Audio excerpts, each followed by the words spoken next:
13501 East 243rd Street.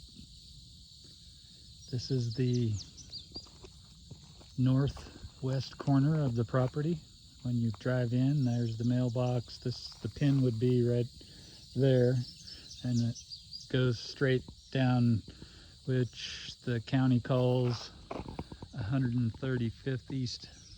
So this is a driveway, but it's also maintained by the county, but it dead ends, and I'll show you when I walk. That road goes for about a mile before you hit pavement, and then pavement goes out to a small highway, to a main highway. That road goes all the way to I-40, but it's gravel for about 7.5 miles, and it's hilly and rocky, and because we're on top of Harris Mountain. This road dead ends probably in about 3/4 of a mile onto somebody's property. There's 1, 2, 3 houses before the dead end. That there's a house on the dead end, so the traffic is pretty quiet. And this is the corner of the property that we're going to walk down into the driveway and then go down the other roads. About where that telephone pole is that you see right there, that's another entrance onto the property. It's a right of way for the electric company, and you'll see that also in the video. So this is the drive that enters the property. This is flat for this 10 acres that starts at that corner.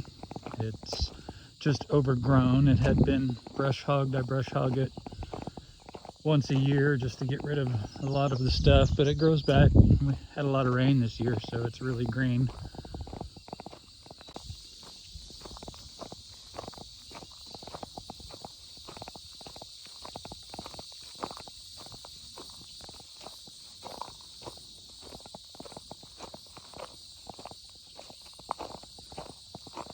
So this is where the property starts to open up.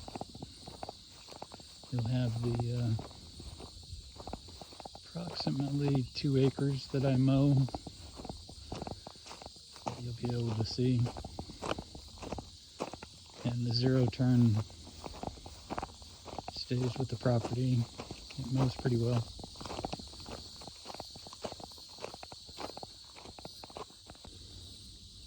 As you can tell, this is your view when you drive onto the property. And in the background through the trees is the main view that I've cleared out. I've cut like 40 trees down to get the view for the house. It's my truck and trailer.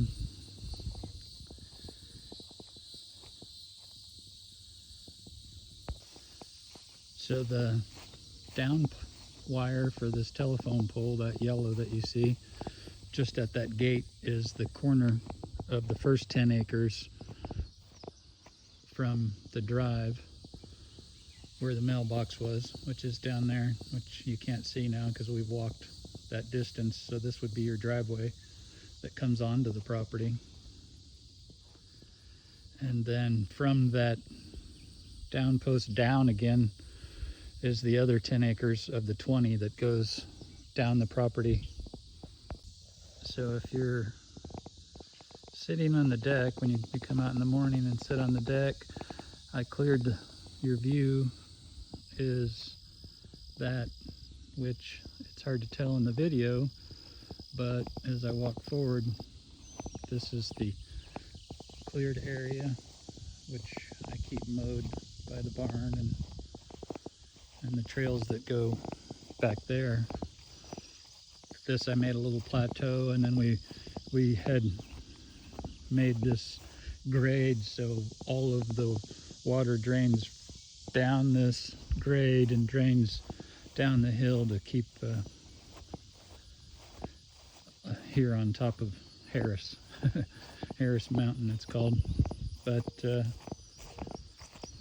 you can see as we break through here, maybe the shade at the end of this will help for the view, but you have an unobstructed view of the Canadian River, and it's hard to tell, but because it's kind of foggy, we've had a lot of rain, but you can see on a clear day the Kawachi Mountains, which I'm probably not pronouncing correctly, which are about 60 miles away.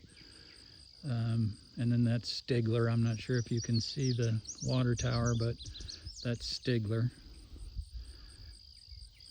And the other 20 acres goes down this hill. There's a ridge that runs across.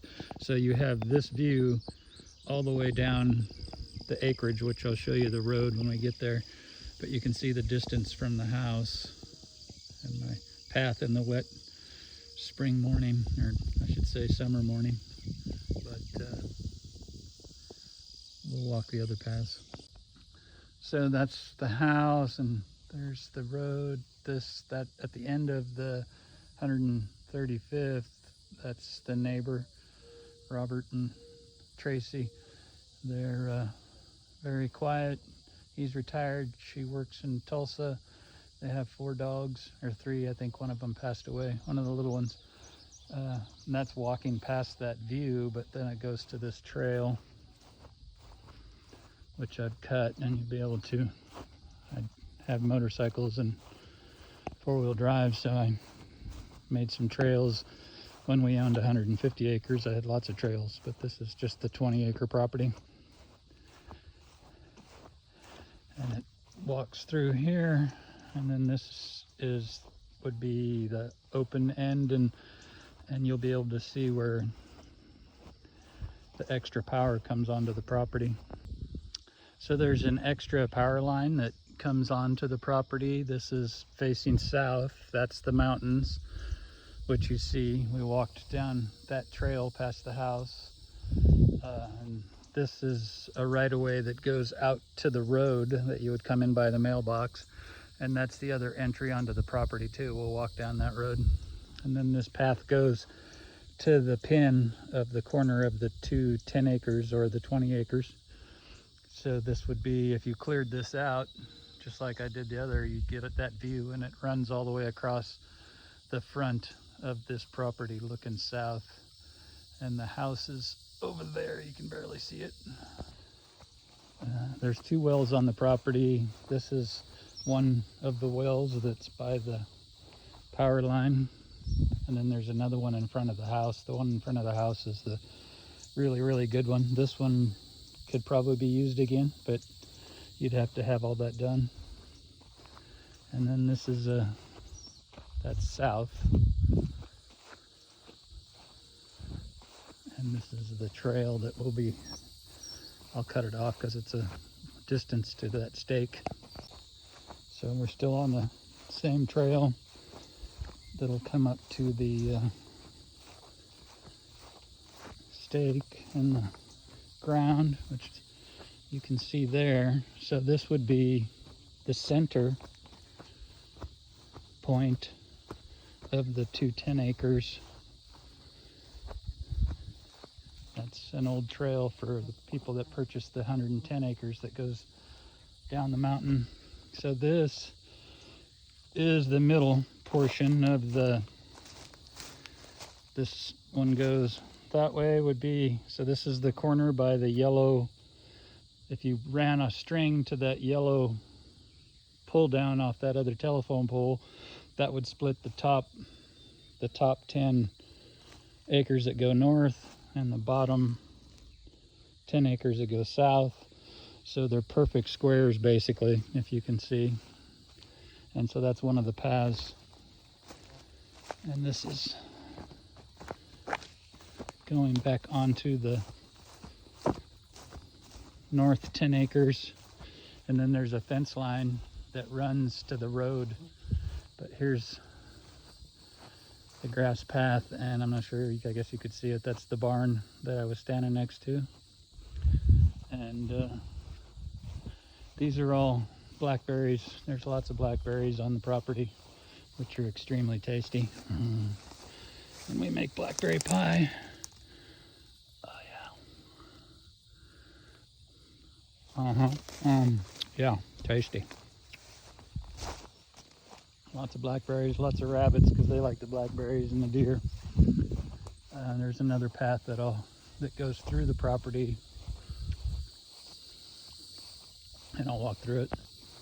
So this one I cut through because it's on the edge of the property line, which that's where I came out over there, and the fence line is in those trees. But when we walk through here, you'll see the fence line, so you can see that you're on the edge of the property. So I came down that path where I would head to blackberries. There's another path that I got cut through the middle. I just haven't kept it mowed up, but it goes through the middle all the way to the house. And then this is the one where we're walking along that fence line. You can see that post. So this is the edge of the property that'll cut through all the way to the 243rd. And then we'll walk over to the other entrance onto the property.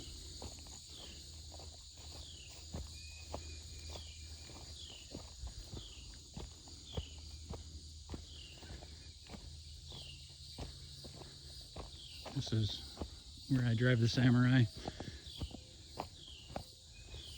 and four-wheel through.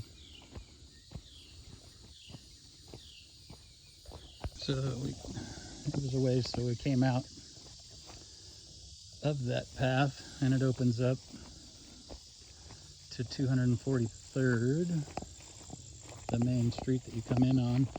So that telephone pole you see right there, just about 15-20 feet from that telephone pole is the property stake. So that would be the other corner on the north part of the 10 acres. So that's the northeast corner. And then it comes out and opens up onto the main road.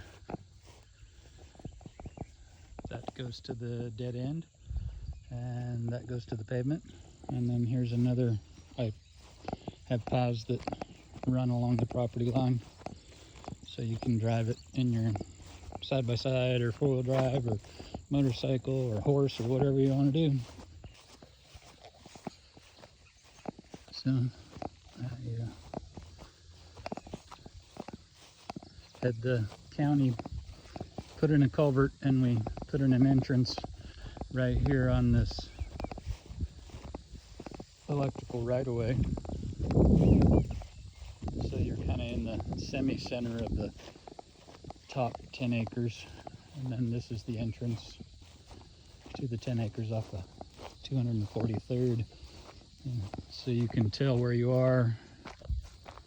Deer tracks everywhere. That's where I started the video, down there at the mailbox. And then this is the other clear. It's a right-of-way for the electric that goes onto the property. It's not, there's no transformer, but you can get a transformer down where I was standing, where it ends, and by that other well, and the power is already here and available. So we're walking down the second entrance, the little grass road, and this kind of comes to the high point of, oh, there's deer everywhere. There's your deer there. So the high point of the mountain, they call it Harris Mountain, which you're in Sims, which is like a parish. Doesn't say it on the mountain, but, or on a map, I should say. But this would be the high point. You can't see on the video probably, but those are the mountains that I was telling you about. So that's a unobstructed, except for these telephone poles, 70-mile view. So you're kind of at the high point of Harris Mountain at this point. And there's a path that I cut through there that goes to the house that the deer were running on. And there's paths that go through here that would connect to that other path that I was on if you wanted to keep them up and mowed. These are actually paths, but I haven't mowed them since it rained the last 2 weeks. But I've mowed this. And it would be an amazing view just right here. If you're deciding to build something or put cabins or do whatever you want. The house is that way. Got mushrooms growing. So this is coming to the end of that path of the other entrance, which that's east, goes to the one that comes out of the woods. That goes back to 243rd. This goes to the house in the barn. And then that goes to all the view, which we're standing in the kind of middle. But if you go from that corner all the way to that other pin, the 10 acres that's past that way that goes off that, you could clear all the way across that ridge and have a view for, I think it's 1,500 feet. That's the front of that. I don't know. You have to look on the map for the county, because this top part is surveyed. The top part's surveyed because we split it off. The bottom part is on the county survey, because as you're looking, that goes off on a cliff and there's rocks and caves, and if it's raining, there's waterfalls and ponds, and so this is coming back to the house off of those paths.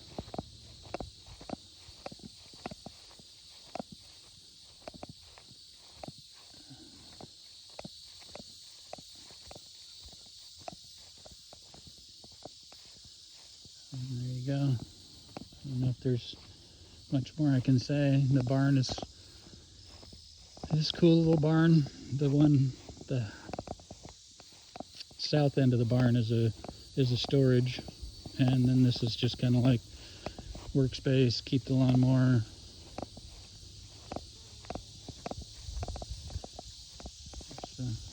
The tank stays with the property, and it's basically full. So you'd have all the propane you needed for a year.